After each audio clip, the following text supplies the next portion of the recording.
Planta de cobertura é investimento com retorno garantido. Quem trouxe essa afirmação para os produtores rurais aqui de Rio Verde foi o professor Cruciol, da Unesp. Professor, é retorno garantido mesmo? Por quê?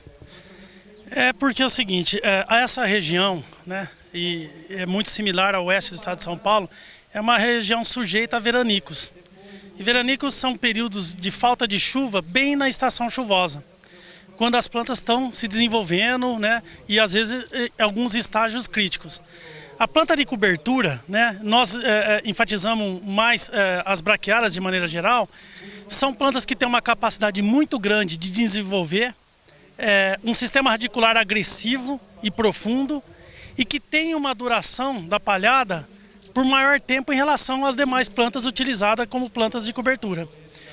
Essa duração da palhada na superfície do solo por mais tempo reduz a evaporação de água do solo, portanto essa água fica armazenada no solo e a cultura que está sobre essa palhada vai se beneficiar dessa água armazenada que não foi perdida por evaporação.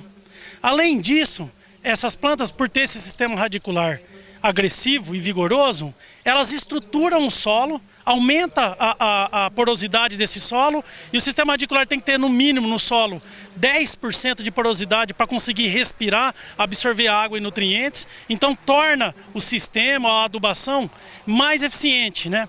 Essa planta, o ambiente em si, a planta consegue produzir por mais tempo, a planta fisiologicamente ela consegue trabalhar por mais tempo em função da palha segurar a água no solo. Aumentando a matéria orgânica pelo sistema radicular, também aumenta a caixa do solo em termos de capacidade de segurar os nutrientes do solo, impedindo a lixiviação de nutrientes para o lençol freático e aumenta também o armazenamento de água. Em relação a essa palhada, tem alguma recomendação especial?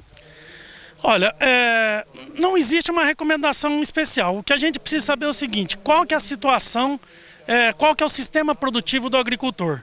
Porém, a gente recomenda, como essas plantas ela tem uma grande capacidade de produção de palha, a palha dura mais tempo na superfície do solo e tem uma capacidade de estruturação do solo, de melhorar a saúde do solo, a gente recomenda para o agricultor que, se puder, fazer um planejamento de rotação de culturas, colocando essas forrageiras perenes, pelo menos um quarto, um quinto da área todo ano, né? De forma que ele não precisa de inutilizar toda a área com essas plantas, né? E mantém o sistema dele, que aqui predomina soja, milho, safrinha, porém uma área com esse tipo de planta de cobertura, que seriam as braquiárias. Nessa situação, nesse tipo de manejo, o agricultor tem a opção de trabalhar com uma soja de ciclo mais longo, mais produtiva, que vai compensar a área que foi imobilizada e que não é possível ele fazer, por exemplo, o milho safrinha. Então, o aumento que a braquiária proporciona para a soja, em termos de produtividade, compensa a rentabilidade do milho safrinha. E ele recupera o solo dele e volta daí a 3 anos, 4 anos a fazer o mesmo sistema. Então a gente não está recomendando semear, né, fazer a braquiária em 100% da área, mas que ele monte, né, engenhe um projeto de rotação de culturas e eventualmente ele está entrando com ela, porque em termos de recuperação de solo, da saúde do solo, o que nós temos observado de várias plantas de cobertura que existe para o cerrado é a planta mais eficiente. Ok, professor, muito obrigado pelas informações.